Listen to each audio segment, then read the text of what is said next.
everyone, it's Stephanie here with a video for my favorite things. In this episode of MFTv, we are going to switch it up a bit here and get out of holiday mode, and we are going to use some flowers and do some watercoloring. So I have the Sketch Bloom stamp set. This is a really great set to do any type of watercoloring or adding any color mediums to your card design because it has some really great open leaves and flowers that can be combined to make really fun, different floral scenes on your cards.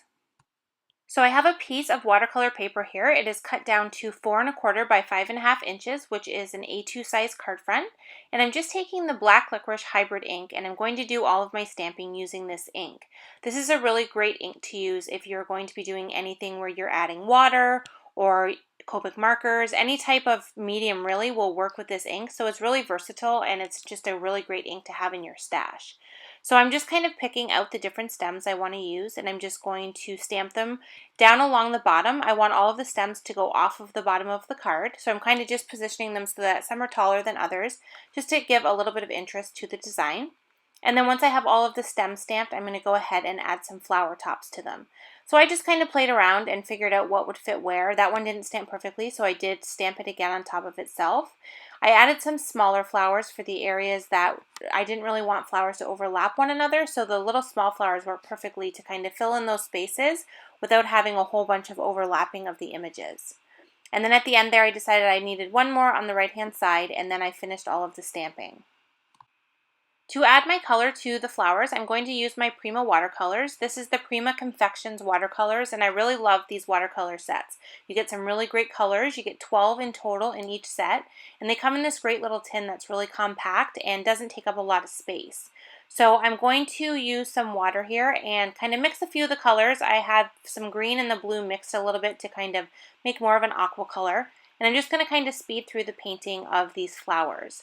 So I'm keeping it relatively simple. I don't want it to be super detailed or, do a lot of shading or anything with the watercolors, but you definitely can if you want to.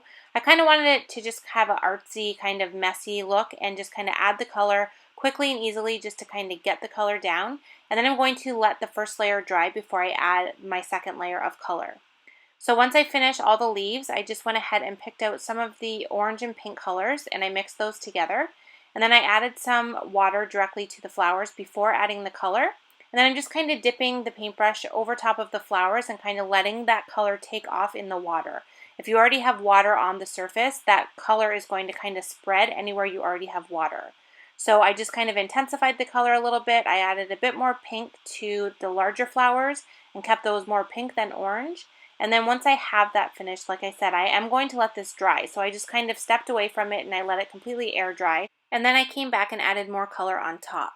Now you can definitely use a heat gun to speed up this process if you don't have the time or the patience to let this dry on its own.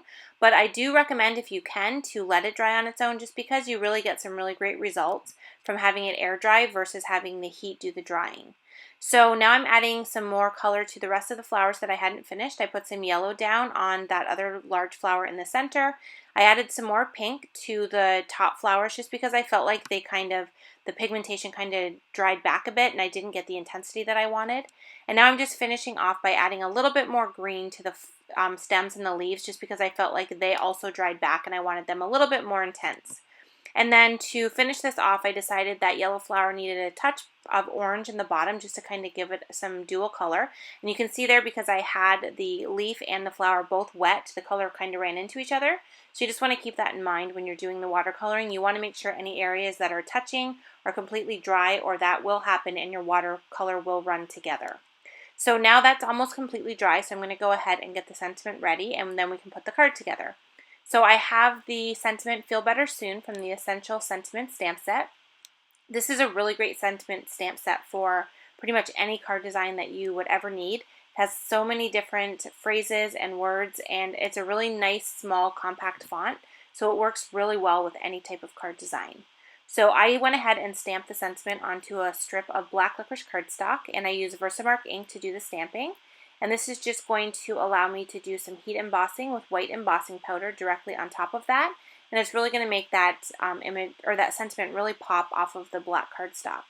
So I went ahead and added the embossing powder directly on top there. And now I'm using my heat gun to go ahead and completely heat set this so that I have a sentiment that can be added to the card.